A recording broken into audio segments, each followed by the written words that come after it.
ஓம் சாந்தி.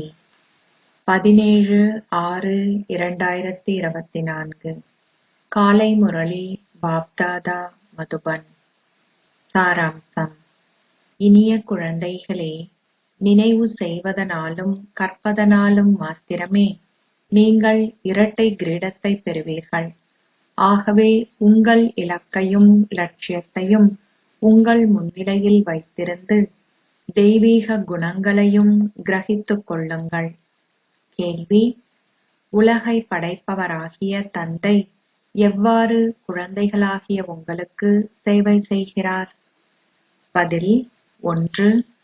குழந்தைகளாகிய உங்களுக்கு உங்கள் எல்லையற்ற ஆஸ்தியை கொடுத்து உங்களை சந்தோஷமாக்குவதே அவரது சேவையாகும். தந்தை செய்வதைப் போன்று எவராலும் தன்னலம் கருதாத சேவையை செய்ய முடியாது. 2. எல்லையற்ற தந்தை ஒரு சிம்மாசனத்தை வாடகைக்கு எடுத்து உங்களை உலக சிம்மாசனத்தில் அமர்ந்திருக்கும் அதிபதிகளாக ஆக்குகின்றார். அவர் மயில் சிம்மாசனத்தில் அமர்வதில்லை, ஆனால் அவர் குழந்தைகளாகிய உங்களையே மயில் சிம்மாசனத்தில் அமர செய்கின்றார். மக்கள் தந்தைக்கு உயிரற்ற ஆலயங்களை கட்டுகிறார்கள். அவர் அதிலிருந்து எதனை அனுபவம் செய்வார்? குழந்தைகளே தங்களுடைய ஸ்வர்க்க ராஜ்ய பாக்கியத்தை பெற்று அந்த சந்தோஷத்தை அனுபவம் செய்கிறார்கள். ஓம் சாந்தி. இனிமையிலும் இனிமையான ஆன்மீக குழந்தைகளாகிய உங்களுக்கு தந்தை கூறுகின்றார், உங்களை ஆத்மாக்களாக கருதி தந்தையை நினைவு செய்யுங்கள். குழந்தைகளாகிய உங்களுக்கு ஓம் சாந்தி என்பதன் அர்த்தம் விளங்கப்படுத்தப்பட்டுள்ளது. அமைதியே ஆத்மாக்களின் ஆதி தர்மம் என்பதால் தந்தை ஓம் சாந்தி என்று கூறுகிறார். குழந்தைகளும் ஓம் சாந்தி என்று கூறுகின்றனர். அமைதி தாமத்திலிருந்தே நீங்கள் இங்கு வருகின்றீர்கள் என்பதை இப்பொழுது நீங்கள் அறிவீர்கள். முதலில் நீங்கள் சந்தோஷ தாமத்திற்கு சென்று பின்னர் 84 மறுபிறவிகளை எடுக்கையில் நீங்கள் துன்ப தாமத்திற்குள் வந்துள்ளீர்கள். நீங்கள் இதை நினைவு செய்கின்றீர்கள். குழந்தைகளாகிய நீங்கள் உயிருள்ளவர்களாகி, அதாவது சரீரதாரிகளாகி 84 பிறவிகளை எடுக்கின்றீர்கள். தந்தை ஒரு சரீரதாரி ஆகுவதில்லை. அவர் கூறுகின்றார், நான் இவரின் தற்காலிக ஆதாரத்தை எடுக்கின்றேன். அவர் வேறு எவ்வாறு உங்களுக்கு கற்பிப்பார்? அவர் எவ்வாறு குழந்தைகளாகிய உங்களுக்கு மீண்டும் மீண்டும் கூறுவார், மன்மனா பவ், உங்கள் ராஜ்யத்தை நினைவு செய்யுங்கள். இதுவே ஒரு வினாடியில் உலக ராஜ்யத்தை பெறுவது என்று அழைக்கப்படுகின்றது. தந்தை எல்லையற்றவர் என்பதால் அவர் நிச்சயமாக உங்களுக்கு எல்லையற்ற சந்தோஷத்தையும் ஓர் எல்லையற்ற ஆஸ்தியையும் கொடுப்பார். தந்தை உங்களுக்கு மிகவும் இலகுவானதொரு பாதையை காட்டுகின்றார். அவர் கூறுகின்றார், இப்பொழுது உங்களுடைய புத்தியிலிருந்து இந்த துன்ப பூமியை அகற்றுங்கள். ஸ்தாபிக்கப்படுகின்ற புதிய ஸ்வர்க்க உலகின் அதிபதிகள் ஆகுவதற்கு என்னை நினைவு செய்யுங்கள். உங்கள் பாவங்கள் அழிக்கப்படும். பின்னர் நீங்கள் மீண்டும் ஒருமுறை சதோபிரதான் ஆகுவீர்கள். இது இலகுவான நினைவு என்று அழைக்கப்படுகின்றது. அவர்களுடைய லௌகீக தந்தையை குழந்தைகள் மிக இலகுவாக நினைவு செய்வதைப் போன்று எல்லையற்ற தந்தையை குழந்தைகளாகிய நீங்கள் நினைவு செய்ய வேண்டும். தந்தையே உங்களை துன்ப பூமியிலிருந்து அகற்றி உங்களை சந்தோஷ பூமிக்கு அழைத்து செல்கின்றார். அங்கு துன்பத்தை பற்றிய கேள்வியே கிடையாது. அவர் உங்களுக்கு மிகவும் இலகுவான விஷயங்களை கூறுகின்றார். உங்கள் அமைதி தாமத்தை நினைவு செய்யுங்கள். தந்தையின் வீடே உங்கள் வீடாகும். அத்துடன் புதிய உலகையும், அதாவது உங்கள் ராஜ்யத்தை நினைவு செய்யுங்கள். தந்தை சிறிதேனும் சுயநலமின்றி குழந்தைகளாகிய உங்களுக்கு சேவை செய்கின்றார். அவர் குழந்தைகளாகிய உங்களை சந்தோஷமானவர்கள் ஆக்கிய பின்னர் சென்று பரந்தாமத்தில் ஓய்வு பெறும் ஸ்திதியில் அமர்கின்றார். நீங்களும் பரந்தாம வாசிகளே. அது சப்தத்திற்கு அப்பாற்பட்ட தாமமாகிய நிர்வாணா தாமம் எனவும் அழைக்கப்படுகின்றது. தந்தை குழந்தைகளாகிய உங்களுக்கு சேவை செய்வதற்கு, அதாவது உங்களுக்கு ஓர் ஆஸ்தியை கொடுப்பதற்கு வருகின்றார். இவரும் தந்தையிடமிருந்து ஓர் ஆஸ்தியை பெறுகின்றார். சிவபாபாவே அதிமேலான கடவுளாவார். பல சிவாலயங்கள் உள்ளன. அவருக்கென ஒரு தந்தையோ அல்லது ஓர் ஆசிரியரோ இல்லை. அவர் முழு உலகினதும் ஆரம்பம், மத்தி, இறுதியின் ஞானத்தை கொண்டிருக்கின்றார். அவர் அவற்றை எங்கிருந்து பெற்றார்? அவர் வேதங்களையோ அல்லது சமய நூல்களையோ கற்றாரா? இல்லை. தந்தையே ஞானக் கடலும் சந்தோஷக் கடலும் அமைதிக் கடலும் ஆவார். தந்தையின் புகழுக்கும் தெய்வீக குணங்களையுடைய மனிதர்களின் புகழுக்கும் இடையில் ஒரு வித்தியாசம் உள்ளது. நீங்கள் தெய்வீக குணங்களை கிரகித்து அந்த தேவர்கள் ஆகுகிறீர்கள். முன்னர் நீங்கள் அசுர குணங்களை கொண்டிருந்தீர்கள். தந்தையின் கடமை அசுரர்களை தேவர்களாக மாற்றுவதாகும். தந்தையின் பணி மாத்திரமே ஆகும். உங்கள் இலக்கும் லட்சியமும் உங்கள் முன்னிலையில் உள்ளன. நீங்களும் நிச்சயமாக அத்தகைய மேன்மையான செயல்களை செய்திருக்க வேண்டும். செயலினதும் நடுநிலை செயலினதும் பாவச் செயலினதும் தத்துவத்தை விளங்கப்படுத்துவதற்கு, அதாவது அனைத்தையும் விளங்கப்படுத்துவதற்கு ஒரு வினாடியை எடுக்கின்றது. தந்தை கூறுகின்றார், இனிமையிலும் இனிமையான குழந்தைகளே, நீங்கள் உங்களுடைய பாகங்களை நடிக்க வேண்டும். நீங்கள் அனாதியாகவே அப்பாகங்களை பெற்றுள்ளீர்கள். நீங்கள் இந்த சந்தோஷத்தினதும் துன்பத்தினதும் விளையாட்டை பல தடவைகள் புரிந்துள்ளீர்கள். நீங்கள் பல தடவைகள் உலக அதிபதிகளாகியுள்ளீர்கள். தந்தை உங்களை மிகவும் மேன்மையானவர்கள் ஆக்குகிறார். பரமாத்மாவாகிய கடவுள் சின்னஞ்சிறியவர். அந்த தந்தை ஞானக்கடலும் ஆவார். எனவே அவர் ஆத்மாக்களாகிய உங்களையும் தனக்கு சமமானவர்கள் ஆக்குகின்றார். நீங்கள் அன்பு கடல்களாகவும் சந்தோஷ கடல்களாகவும் ஆகுகின்றீர்கள். தேவர்கள் தங்களுக்கிடையில் பெருமளவு அன்பை கொண்டிருக்கின்றார்கள். அவர்கள் என்றுமே சண்டையிடுவதில்லை. தந்தை வந்து உங்களை தனக்கு சமமானவர்கள் ஆக்குகின்றார். வேறு எவராலும் உங்களை அவ்வாறு ஆக்க முடியாது. நாடகம் பௌதீக உலகிலேயே இடம்பெறுகின்றது. இந்த மேடையில், அதாவது முதலில் ஆதி சனாதன தேவி தேவதா தர்மமும், பின்னர் இஸ்லாமியர்களும் பௌத்தர்கள் போன்றவர்களும் இந்த மேடைக்கு வருகின்றார்கள். அதாவது நீங்கள் வந்து நடிக்கும் இந்த மேடைக்கு வரிசை கிரமமாக வருகின்றார்கள். நீங்களே 84 பிறவிகளை எடுப்பவர்கள். பரமாத்மாவிடமிருந்து நீண்ட காலமாக ஆத்மாக்கள் பிரிந்திருந்தார்கள் என்பது நினைவு கூறப்பட்டுள்ளது. தந்தை கூறுகின்றார், இனிமையிலும் இனிமையான குழந்தைகளே, உங்கள் பாகங்களை நடிப்பதற்காக உலகிற்கு முதலில் நீங்களே வந்தீர்கள். நான் ஒரு குறுகிய காலத்துக்கே இவரில் பிரவேசிக்கின்றேன். இவர் ஒரு பழைய சப்பாத்து ஆவார். ஒருவரின் மனைவி மரணிக்கும் பொழுது அவர் கூறுகின்றார், ஒரு பழைய சப்பாத்து சென்றுவிட்டது. இப்பொழுது நான் மற்றுமொரு புதியதை பெறுவேன். இதுவும் ஒரு பழைய சரீரம், பிரம்மா பாபாவின் சரீரம் ஆகும். அவர் 84 பிறவிகளின் சக்கரத்தை சுற்றி வந்துள்ளார். அது உங்களுக்கும் பொருந்தும். எனவே நான் வந்து இந்த ரதத்தின் ஆதாரத்தை பெறுகின்றேன். நான் ஒரு பொழுதும் தூய உலகில் பிரவேசிப்பதில்லை. நீங்கள் தூய்மையற்றவர்கள். வந்து உங்களை தூய்மையாக்குமாறு நீங்கள் என்னை கூவி அழைக்கின்றீர்கள். இறுதியில் உங்கள் நினைவு பலனளிக்கும். பழைய உலகம் முடிவடையும் நேரத்திலேயே நான் வருகின்றேன். பிரம்மாவினூடாகவே ஸ்தாபனை மேற்கொள்ளப்படுகின்றது. பிரம்மாவினூடாக என்றால் பிராமணர்களினூடாக என்று அர்த்தமாகும். முதலில் உச்சி குடுமியாகிய பிராமணர்களும், பின்னர் தேவர்களும், பின்னர் சத்திரியர்களும். நீங்கள் ஒரு குட்டிக்கரணம் போடுகிறீர்கள்.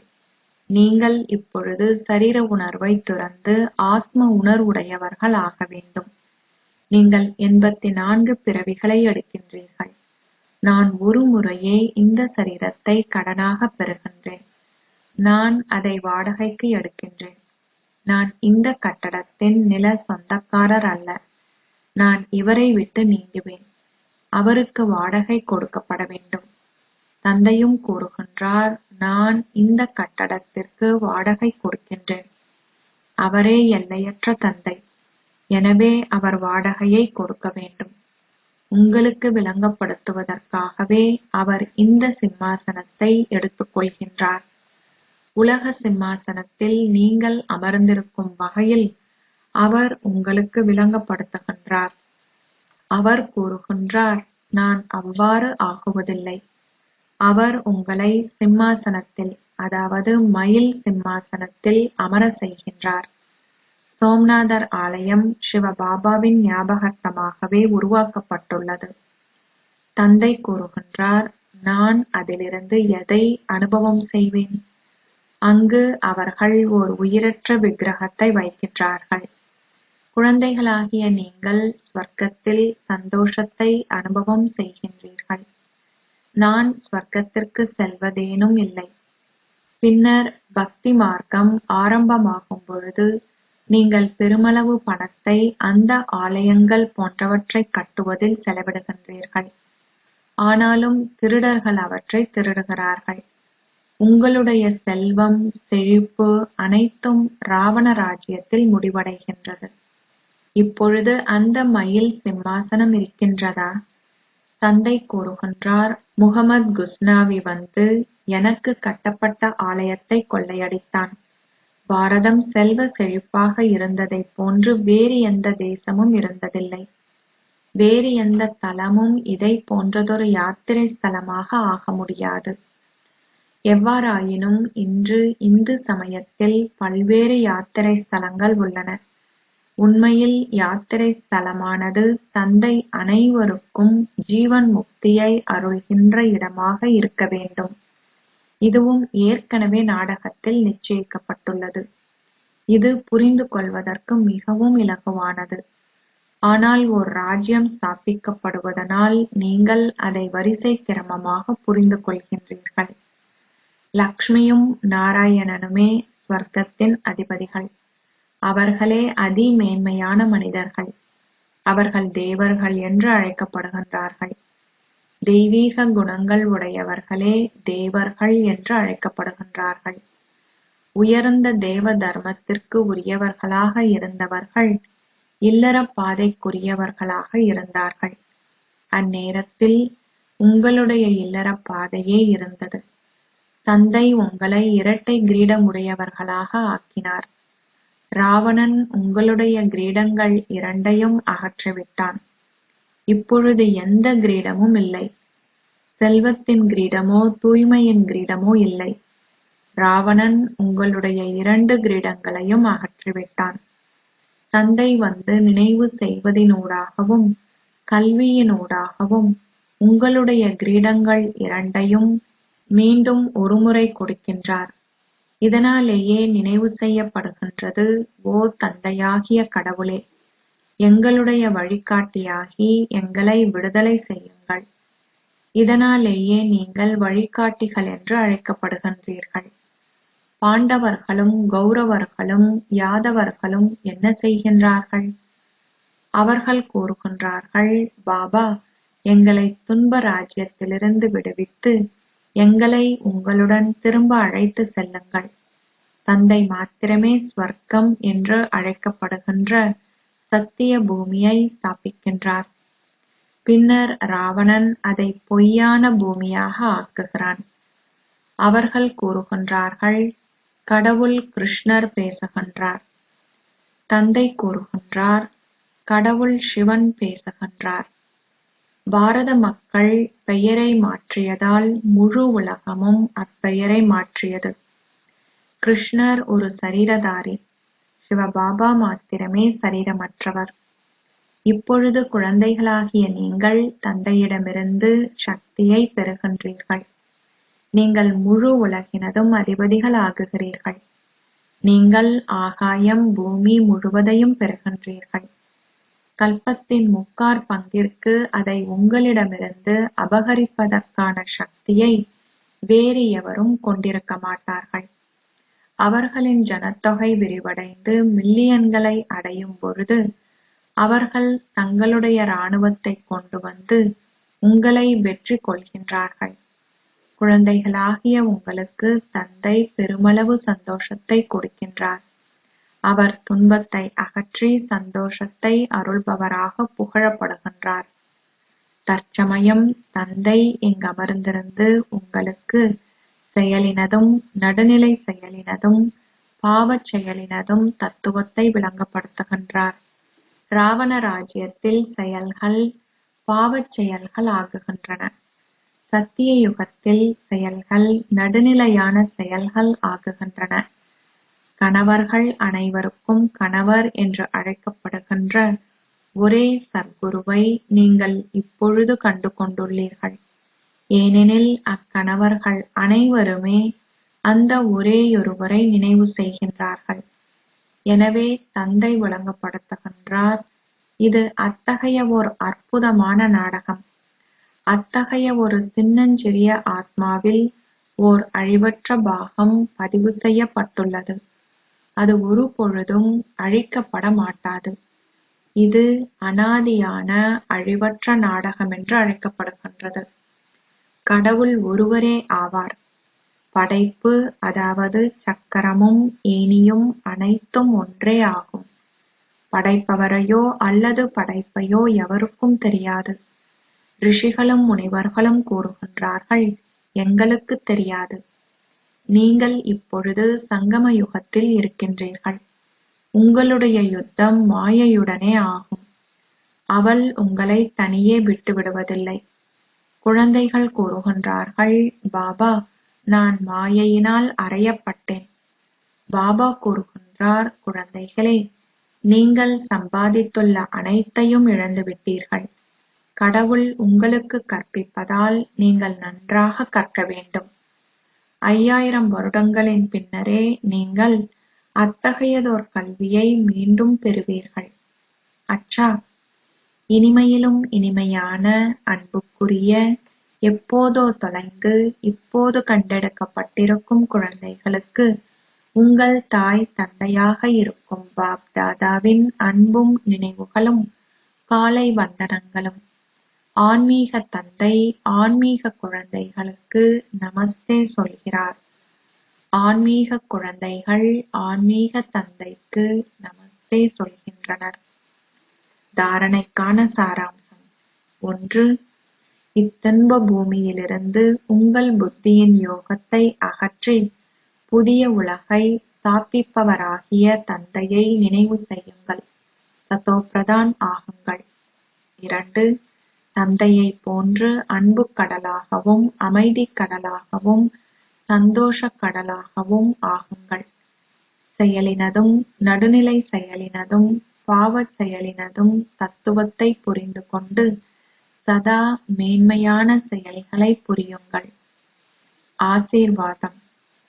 உங்கள் மனதில் சந்தோஷ பாடல்களை பாடுவதன் மூலம் அனாதியான சந்தோஷ பாக்கியத்தையும் சதா ஆர்வத்தையும் உற்சாகத்தையும் கொண்டிருப்பீர்களாக. பாக்கியசாலி குழந்தைகளாகிய நீங்கள் அனாதியான வழிமுறைகளை பயன்படுத்துவதன் மூலம் அழிவற்ற சந்தோஷத்தை கோருகிறீர்கள். உங்கள் மனங்கள் சதா ஆஹா ஆஹா, ஆஹா பாபா, ஆஹா பாக்கியமே, ஆஹா இனிய குடும்பமே, ஆஹா அதி மேன்மையான அழகான நேரமான சங்கம யுகமே என்ற பாடல்களை பாடுகின்றன. ஒவ்வொரு செயலும் ஆஹா ஆஹா அற்புதமே என்பதாலேயே நீங்கள் அனாதியான சந்தோஷ பாக்கியத்தை கொண்டிருக்கிறீர்கள். உங்கள் மனதில் எப்பொழுதுமே ஏன் அல்லது நான் என்பதை கொண்டிருக்க முடியாது. ஏன் என்பதற்கு பதிலாக நீங்கள் ஆஹா ஆஹா என்றும் நான் என்பதற்கு பதிலாக பாபா பாபா என்றும் கூறுகின்றீர்கள். ஸ்லோகம். நீங்கள் கொண்டிருக்கின்ற எண்ணங்களின் மீது அழிவற்ற அரசாங்க முத்திரையை இட்டால் அவை உறுதியாக நிலைத்திருக்கும். ஓம் சாந்தி. மாதேஸ்வரியின் இனிய மேன்மையான வாசகங்கள். தலைப்பு: உங்கள் வாழ்க்கையின் எதிர்பார்ப்புகளை பூர்த்தி செய்கின்ற அற்புதமான நேரம். ஆத்மாக்களாகிய நாங்கள் நிலையான சந்தோஷத்தையும் அமைதியையும் எங்கள் வாழ்க்கையில் கொண்டிருப்போம் என்ற நம்பிக்கையை நீண்ட காலமாக கொண்டிருந்தோம். ஆம், நாம் நீண்ட காலமாக கொண்டிருந்த எங்கள் நம்பிக்கையானது ஒரு குறித்த நேரத்தில் நிறைவேற்றப்படும். இப்பொழுது இது எங்கள் இறுதிப் பிறவியும் இதுவே அந்த இறுதிப் பிறவியின் இறுதியும் ஆகும்.